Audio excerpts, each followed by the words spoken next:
Olá pessoal, tudo bom? Meu nome é Tam Pinheiro e este é mais um vídeo do canal Biografias e Afins.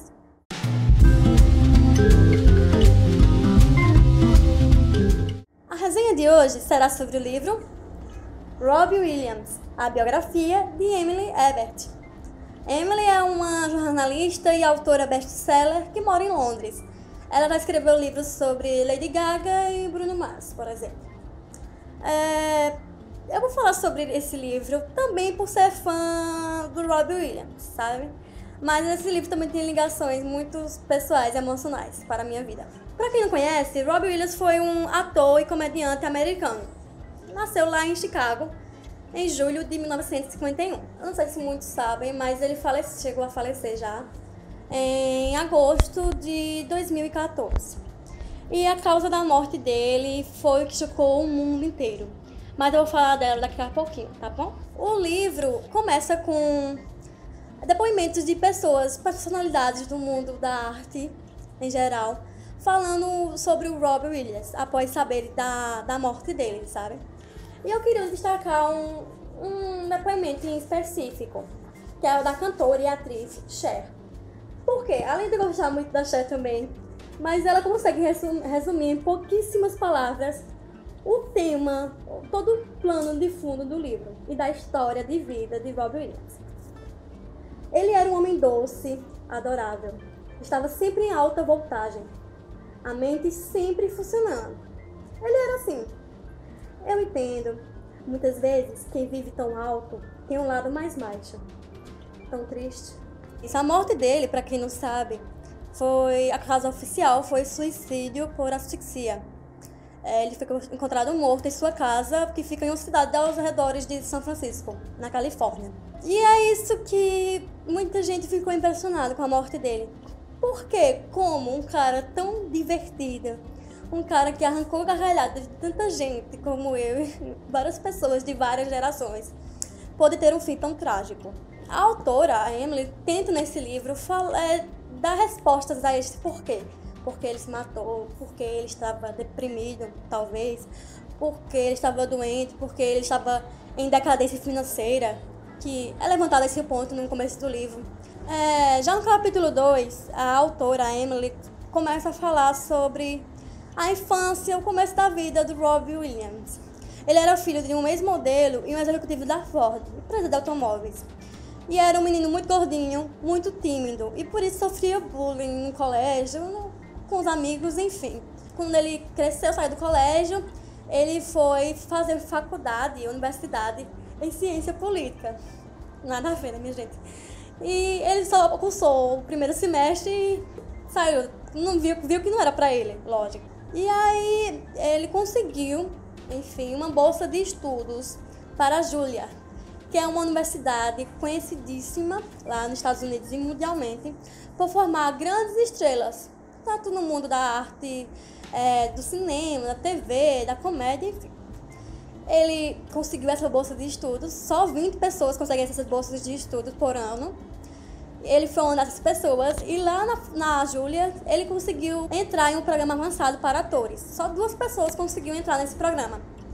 Uma foi ele, no ano que ele conseguiu, e a outra foi o ator Christopher Reeve, que inclusive virou um grande amigo de Robbie Williams por toda a vida.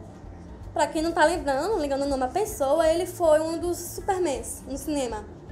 Ele sofreu uma queda de cavalo algum tempo atrás, ficou tetraplégico e veio a falecer por complicações. E até a morte dele, Robbie Williams foi um grande amigo, cuidou muito dele quando ele ficou tetraplégico. Foram amigos de longa data, da universidade pra vida, sabe? E aí fala dele, ele começou a fazer a Juilliard, passou por um bom tempo lá, mas viu que não era pra ele também. Não a questão da atuação, sabe? Mas porque a universidade, inclusive a autora no livro, pega alguns depoimentos de colegas de Robbie Williams na universidade, pessoas que também passaram por lá, e fala que ela queria moldar a personalidade e pensamento dos seus estudantes. E todo mundo sabe que o Robbie não tinha uma personalidade muito fraca.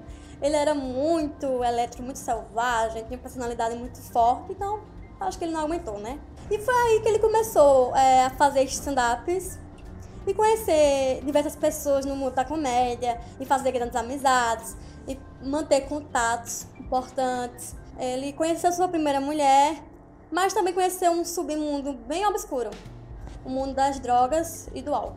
Então, por muito tempo ele foi viciado em algumas drogas, em álcool e, enfim, sabe? Teve uma vida muito louca. Ele era também mulherengo, as mulheres dele sofreram bastante, sabe? Teve uma vida louca. Um dia, tinha um roteirista e um produtor de uma série chamada Happy Days, queria ampliar o público-alvo dessa série, no meio da série. E o foco seria crianças e jovens. E ele chegou no seu filho pequeno e perguntou: o que é que eu faço? E o filho pensou assim, uma criança, e fez: por que você não faz algo sobre o espaço? Aí ele pensou: mas como eu vou enquadrar algo sobre o espaço na série? Ou eu nunca fiz nada sobre o espaço, o que é que eu faço? E foi aí que ele surgiu a ideia de fazer um personagem chamado Mork, um extraterrestre que vinha à Terra e tentava se adaptar à vida humana, enfim, de um jeito bem cômico, sabe, bem engraçado. Ele tenta se adaptar à vida humana. E aí ele criou o Mork. E chamou alguns autores, algumas pessoas para fazer os testes sobre o personagem Mork. E é uma passagem muito engraçada que eu vou contar agora. Na hora que Robbie Williams chegou no teste, as pessoas mandaram ele sentar na cadeira.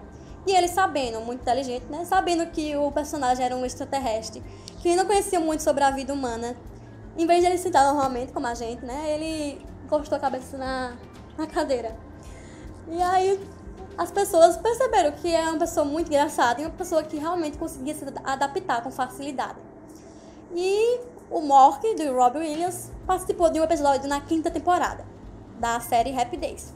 E fez tamanho sucesso, tão grande sucesso, que o próprio Mork ganhou uma série, Mork and Mindy, que contava a história do extraterrestre chegando na Terra e a Mindy sendo uma menina, uma mulher na Terra tentando ajudar ele.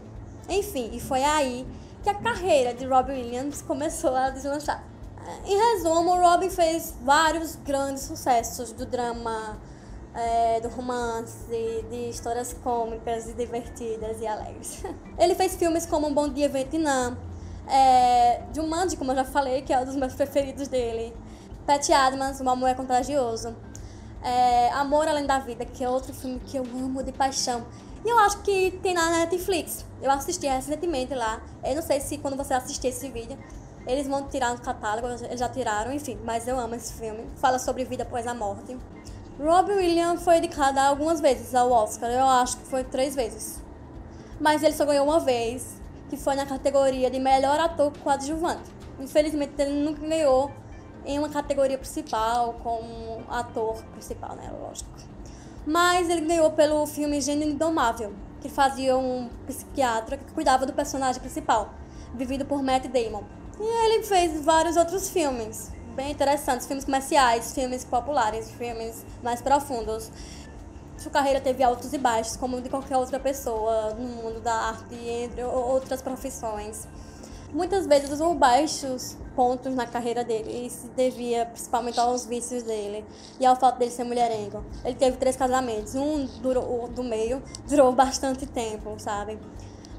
Mas infelizmente acabou por vários fatores, inclusive pelo emocional dele, muito enfraquecido, o psicológico dele.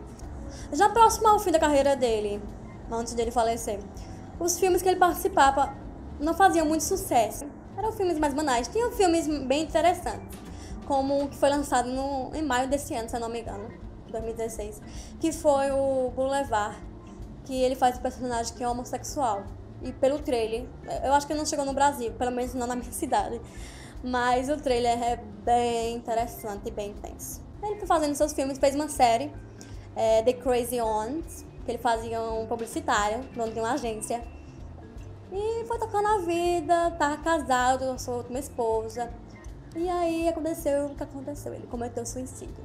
Logo após a sua morte, a sua viúva falou que ele estava no estágio inicial do mal de Parkinson, é uma doença bem severa, inclusive não tem cura. E que isso tinha causado depressão nele, ele não estava preparado para levar ao público essa situação, ele estava muito com medo.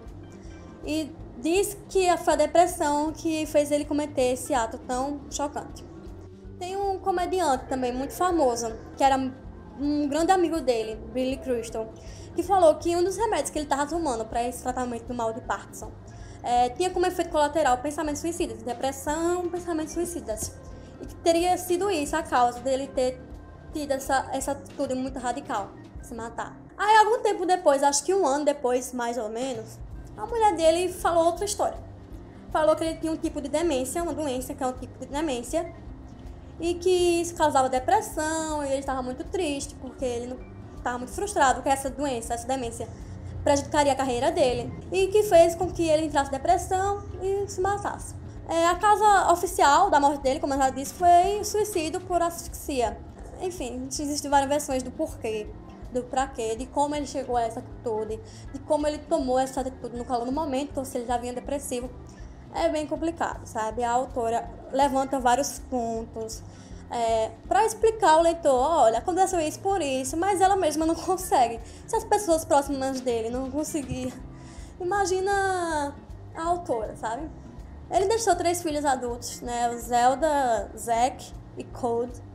Inclusive, é bem interessante ressaltar que Zelda, muitos dizem que ele deu esse nome à filha dele por causa do videogame The Legend of Zelda.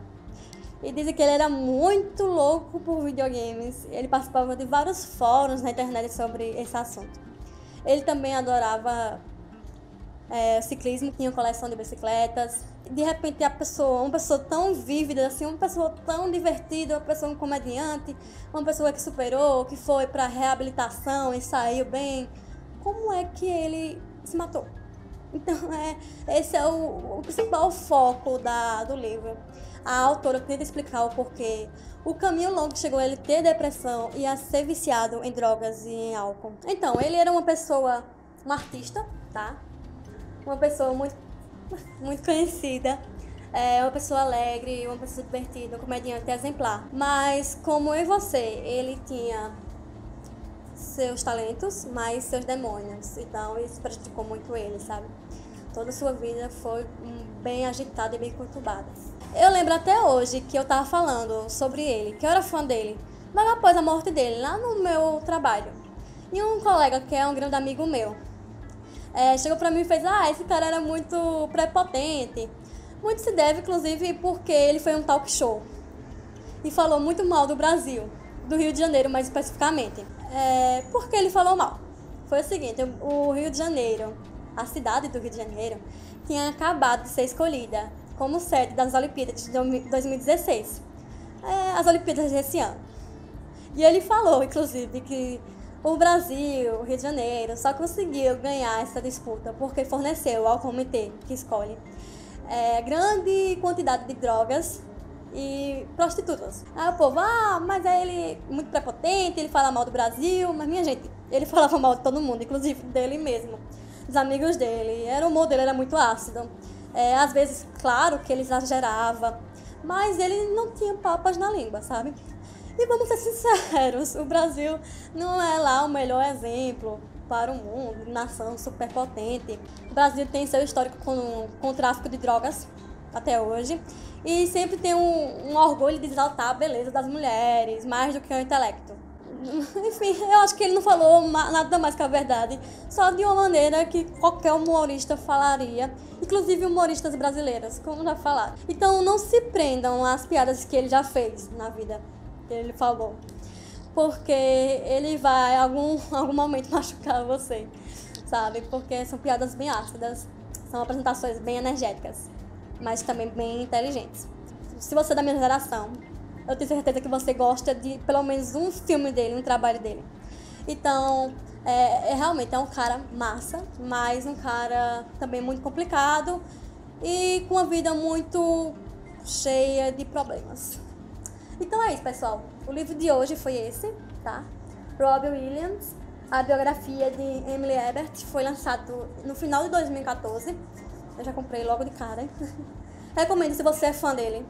Recomendo se você é fã do trabalho dele, sabe? Pra conhecer um pouquinho. É um livro fino, tá? Não se aprofunda muito nos assuntos, é fininho. Mas é bem interessante, tá bom? Eu recomendo muito a vocês. Então é isso, pessoal. O vídeo acaba por aqui. Antes de encerrar, eu quero lembrar a vocês que tá rolando um sorteio de um livro bem legal sobre Marilyn Monroe. lá na página do Facebook de Biografias e Afins. Vou deixar o link aqui embaixo, tá? Vão lá e participem até dia 1º de julho. Por hoje é só. Espero que vocês tenham gostado. Se gostaram, curtam, dê o joinha aqui embaixo. Inscrevam-se no canal e até o próximo vídeo. Um beijo!